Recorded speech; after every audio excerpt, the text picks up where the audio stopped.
नमस्कार दोस्तों, स्वागत है आप सभी का। यूपीएसआई 2021 रिजल्ट को लेकर के बात करेंगे। और आप देख रहे होंगे साथियों, आज सुबह से ही लगातार आप सभी को बहुत सारे वीडियोज और सोशल मीडिया पर भ्रामक खबरें भी आपको देखने को मिली होंगी। और इसके पहले भी मैंने आपको कुछ ऑनलाइन मीडिया की रिपोर्ट दिखाई थी, न्यूज़ दिखाई थी। कभी किसी ने 2 दिन के बाद रिजल्ट जारी होने का दावा किया था, कभी किसी ने कल जारी होने का दावा किया था, और एक बार फिर से यहाँ पर देखेंगे तो कल रिजल्ट जारी होने के लिए दावा किया जा रहा है। इन दावों में कितनी सच्चाई है, और इतना ही नहीं, आप देखेंगे 22 मार्च से डीबीपीएसटी भी कराया जा रहा है, जबकि रिजल्ट आने के बाद कम से कम आपको 1 महीने का टाइम जरूर मिलेगा। बहुत कुछ जल्दीबाजी अगर हुई तो बात अलग है, या फिर कह लीजिए कि डीबीपीएसटी के बाद अगर समय देना होगा रनिंग के लिए तो भी आपका डीबीपीएसटी पहले कराया जा सकता है। इसके पहले बार क्या हुआ था कि डीबीपीएसटी के लगभग सप्ताह भर के बाद रनिंग स्टार्ट हो गई थी। इस वजह से ऐसा लगा था कि डीबीपीएसटी जब भी होगा तो कम से कम आपको महीना 1.5 महीने का टाइम मिलना चाहिए। लेकिन अगर यहाँ पे रनिंग के लिए आपको टाइम मिलेगा डीबीपीएसटी के बाद, तो फिर डीबीपीएसटी जल्दी भी आपकी कराई जा सकती है। लेकिन आमतौर पे देखिए ऐसा होता नहीं है। तो मेरे हिसाब से कम आपको 1 मंथ का टाइम यहाँ पे मिलना चाहिए। और जो साथी, जो मित्र अभी तक आप रनिंग न कर रहे हो, तो प्लीज़ आप रनिंग करते रहिए।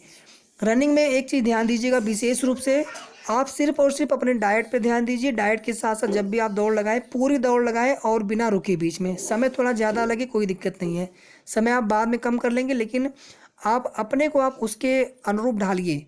और जो साथी पहले से आप कर रहे थे रनिंग, तो आप रनिंग करते रहिए उसी प्रकार से। और जो साथी पहले नहीं कर रहे थे या फिर पहले नहीं किए हैं, तो आपको डाइट पर थोड़ा सा ध्यान देना है कि बस आपको हेल्दी जो डाइट है, बहुत ज़्यादा आपको परेशान भी नहीं होना है।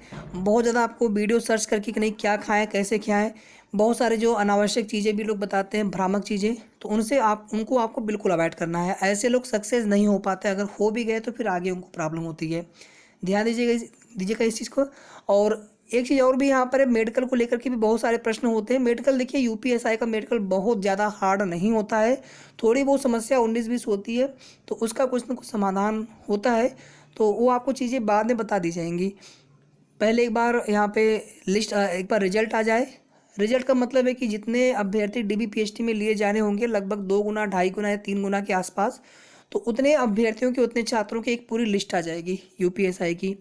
और फिर डीबीपीएसटी से पहले, या फिर ऐसा भी देखिए होता है, जरूरी नहीं कि लिस्ट है। पिछली बार क्या हुआ था कि केवल रिजल्ट चेक हो रहा था और उसमें ऐसा लिखा हुआ रहा था कि you are selected for DBPST, बस इतना ही लिखा हुआ आया था कि आप डीबीपीएसटी के लिए चुने गए हैं। और इसके बाद फिर एक एडमिट कार्ड आता है डीबीपीएसटी से लगभग सप्ताह भर पहले। और डीबीपीएसटी जो लोग क्वालिफाई करते हैं, फिर रनिंग से पहले उनका फिर से एडमिट कार्ड आता है। और रनिंग फिर उनकी होती है, रनिंग के बाद फिर जो है पता नहीं चल पाता है। रनिंग जब आपकी होगी ना, तुरंत आपको रिजल्ट मालूम पड़ जाएगा, उसी टाइम तुरंत। बाकायदा उसमें पूरा लाइन लगाई जाती है, और आपका जो चेस्ट नंबर रहेगा उसी के हिसाब से आपको बुलाया जाएगा। और आपको उसी समय आपको पता चल जाएगा कि आपने रनिंग बीट कर ली है या नहीं। जब आप वॉच वहाँ पे रखते हैं ना, आपके वॉच की उसी समय वो लोग काउंटिंग कर लेते हैं, मतलब वॉच का रीडिंग पढ़ लेते हैं। तो रनिंग के बाद अगर रनिंग क्वालिफाइड कर गए तो उसके बाद फिर सवाल होता है कि कितने छात्र हैं लगभग ओवरऑल। फिर वहाँ पे जो है कैटेगरी वाइज एक फाइनल मेरिट लिस्ट बनती है। अगर छात्र ज़्यादा हुए तो बहुत सारे छात्र सेलेक्ट होने से रह भी जाते हैं, जैसा कि यूपीएसआई 2016 में हुआ था। लगभग जो है 32-9, लगभग जो है आप देखेंगे तो 4,000 से भी ज़्यादा छात्र जो है चयन से वंचित रह गए थे। और 2466 या 2400 कुछ समथिंग जो है, 2450 के आसपास, 3360 टोटल खाली पद थे। तो वहाँ पे फिर जनरल की सीटें फुल हो गई थी। फिर आप देखेंगे कि कुछ सीटें खाली रह गई थी रिजर्व कैटेगरी में, तो उन सीटों को फिर नहीं भरा गया। तो ऐसा हुआ था। तो ये पूरी प्रक्रिया होती है। रिजल्ट कल जारी होने को लेकर के कोई भी ऑफिशियल न्यूज़ नहीं है साथियों। अनऑफिशियली प्रिंट मीडिया पर मैंने कई जगह चेक किया तो कल की डेट लोग उसमें दिखा रहे हैं, और मार्च में ही डीबीपीएसटी बताई जा रही है।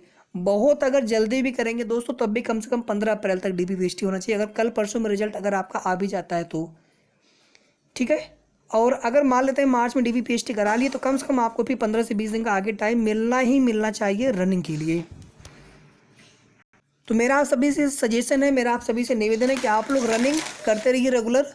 और आगे की जैसे ही कोई भी कंफर्म सूचना मिलती है, कल देखिए कोई भी अगर न्यूज़ होगी तो या तो भर्ती बोर्ड की तरफ से कुछ ऐसी चीज़ें होती जो पता चल जाती हैं, लेकिन ऐसी कोई जानकारी मिली नहीं है।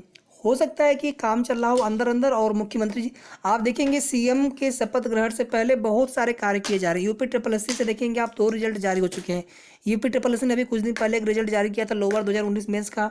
अभी आज की डेट में देखेंगे आप आबकारी सिपाही का रिजल्ट जारी हो चुका है। तो आवश्यक नहीं है कि सीएम शपथ ग्रहण कर लेंगे उसके बाद रिजल्ट आएगा। यूपी टेट का रिजल्ट भी सुनने में आ रहा है कि प्रस्ताव भेज दिया गया है पीएनपी की तरफ से कि 1-2 दिन में उनका भी परिणाम जो है घोषित कर दिया जाएगा। तो इसीलिए थोड़ा सा आप लोग भ्रामक खबरों से बचिए। मैं बहुत सारे आपको एग्जाम्पल यहाँ पे दे सकता हूँ कि सीएम के शपथ ग्रहण समारोह से पहले कई सारे कार्य जो है किए जा रहे हैं, रिजल्ट भी जारी हो रहे हैं और आपका यूपीएसआई यूपी दरोगा भर्ती 2021 का परिणाम भी घोषित किया जा सकता है। पूरी संभावना है इस बात की है। बाकी जो भी कंफर्म अपडेट होगी तो साथियों मैं कल एक बार सुबह फिर आप सभी के बीच में आऊँगा 2 मिनट के लिए सही। अगर कल आपका रिजल्ट आना होगा तो भी आपको बता दिया जाएगा, नहीं आना होगा तो भी बता दिया जाएगा। और प्लीज़ आप सभी थोड़ा सा पेशेंस बनाए रखें और कोई भी आपके मन में प्रश्न हो तो आप प्लीज़ कमेंट करके ज़रूर पूछ सकते हैं। फिजिकल, डीबीपीएसटी, मेडिकल से संबंधित या किसी भी प्रश्न को लेकर के, नॉर्मलाइजेशन को लेकर के। और नॉर्मलाइजेशन को लेकर के देखिए पहले भी हम आपके बीच में कई बार जो चीज़ें हैं रख चुके हैं कि उसमें एक किसी भी एवरेज शिफ्ट को बेस बनाया जाता है और उस शिफ्ट से अगर आपका शिफ्ट हार्ड होता है तो आपके नंबर बढ़ते हैं और उस शिफ्ट से अगर आपका शिफ्ट आसान होता है तो आपके नंबर घट जाते हैं। बहुत ज़्यादा अंतर नहीं होगा मेरे हिसाब से, 3, 4, 5 क्वेश्चन, बहुत ज़्यादा होगा तो 5 क्वेश्चन, इससे ज़्यादा फर्क नहीं पड़ता। बताने के लिए लोग कुछ भी बताते रहते हैं लेकिन इससे ज़्यादा नहीं, 10-12 नंबर से ज़्यादा का फ़र्क नहीं पड़ता है। और कट ऑफ को लेकर के साथियों वही है कि कम से कम 80+ तो ये वो क्राइटेरिया जो कि बिल्कुल आप समझ लीजिए कि ऐसे छात्र एसटी के हों या फिर विशेष आरक्षित वर्ग में कि जिनकी सीटें, जिनकी छात्र कम होते हैं उनके लिए ठीक है। बाकी ओबीसी हो, चाहे ईडब्ल्यूएस हो, चाहे जनरल हो, कम से कम आप 100 के आसपास ही आप मान के चलिए। फीमेल है तो भी कम से कम आप 95+ ही मान के चलिए मेरे हिसाब से। नॉर्मलाइजेशन में किसके नंबर घटेंगे किसके नंबर बढ़ेंगे तो 1-2 जो ये नंबर ऑफ क्वेश्चन है ये ध्यान दीजिएगा, तो 1-2 क्वेश्चंस का तो ऐसे ही फर्क पड़ जाना है। तो इसलिए थोड़ा सा मैं यहाँ पे एक्सट्रीम ही लेकर के चल रहा हूँ। फीमेल आप कम से कम 2.5 किलोमीटर तो कम से कम आप रनिंग करिए, समय ज़्यादा लग जाए चलेगा लेकिन कंटिन्यूसली आप भी दौड़ लगाइए। और आप मेल जो है आपको 4800 मीटर, उनको 2400 मीटर। समय सीमा थोड़ा सा देखिए 5-10 मिनट ज़्यादा भी लगेगा अगर अभी तो आप प्रैक्टिस करते रहेंगे तो समय तो आप खींच लेंगे, समय की दिक्कत नहीं होती है। बस रेगुलर दौड़िए, कंटिन्यूस दौड़िए और एक समान रफ्तार से दौड़िए। मेरा सजेशन है कि आप छोटे छोटे स्टेप लेकर दौड़िए, बाकी आपको जैसा उचित लगे।